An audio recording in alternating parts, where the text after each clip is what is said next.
Tu peux m'enlever le solo, s'il te plaît? Merci.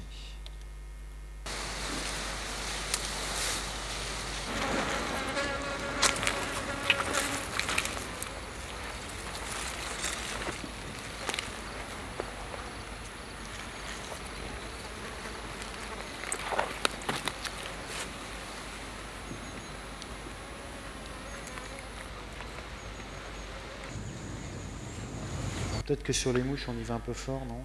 Moi ça va. Est-ce qu'on a quelque chose quand il se baisse? Une présence ou quelque chose? Quand il se baisse? Ouais. On soit un peu plus avec lui. Voilà. Alors. Tiens. Bruit 2, vas-y. C'est du pas. On n'a pas de présence. Ce qu'on appelle une présence en bruitage, en fait, c'est le bruit que font les vêtements quand quelqu'un bouge. Moi, si je bouge, bon, voilà, vous ne l'entendez pas vraiment là, mais si je le mets dans le micro, ça fait un peu froute-froute. Et ça permet quand même souvent de matérialiser une présence physique de l'acteur, ce qui est extrêmement important. Et souvent, en bruitage, on cherche ça, pas toujours, mais souvent, c'est-à-dire de rendre l'acteur plus présent au spectateur, physiquement. Alors, tu m'as dit, attends, j'ai quand même essayé. Ouais, deux.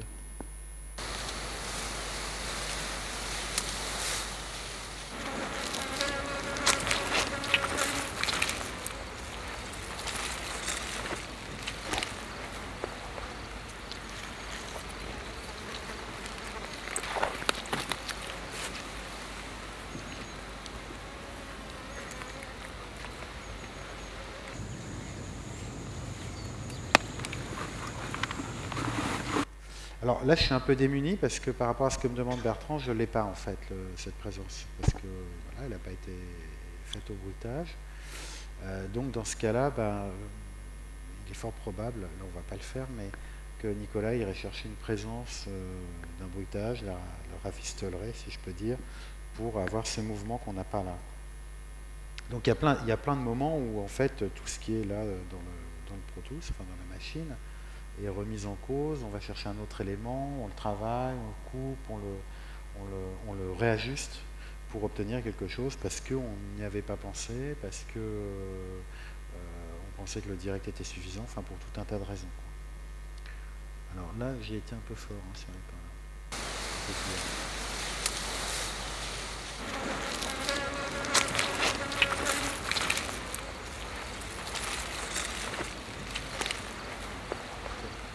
Non, c'est bien. Non, il faut qu'on soit un peu avec lui.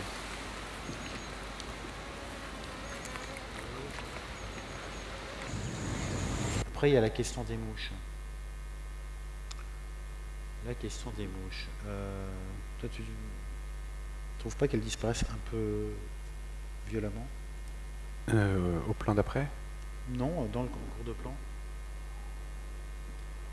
Donc c'est C2, C3. Ah non, C3 c'est les renforts. C1, C2, ouais.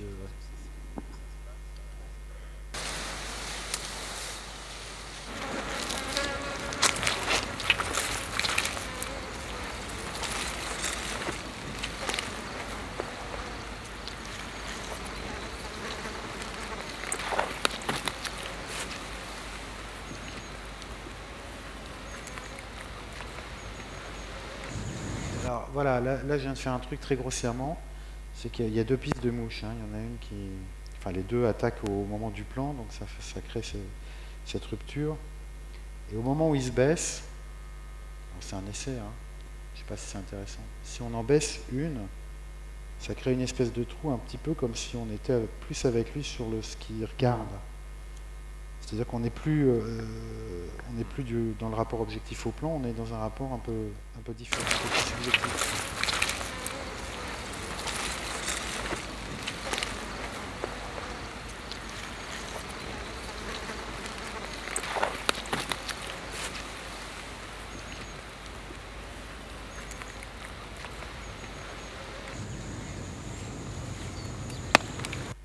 Ça t'intéresse ou pas? Ah, je sais bien. Alors voilà, ça c'est bon, bah, voilà, c'est une façon un peu bizarre de répondre à la demande de Bertrand. C'est-à-dire on a là pas sous la main ce qu'on souhaiterait, c'est-à-dire une présence physique. Alors peut-être qu'on peut la compenser ou trouver autre chose carrément qui est de cet ordre-là, quoi. C'est-à-dire de se rapprocher du personnage en donnant l'idée très fugitivement et en principe le plus subtilement possible que le son varie avec lui, quoi. Et si le son varie avec lui, avec son mouvement du corps, du coup on se dit que son mouvement du corps existe. Si on va dans ce sens, on peut aussi faire un espèce de grillon, là on a fixé la carte, qui se coupe juste au moment où il descend. Peut-être que si on pousse un peu avant, quand il s'arrêtera, ça créera un vide. On ressentira encore plus un vide. Essayons ça. Un peu dans le sens que ça fait.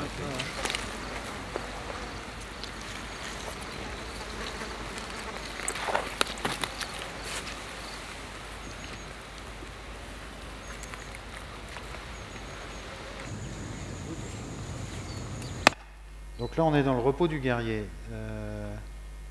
On dit comme ça? Très bien.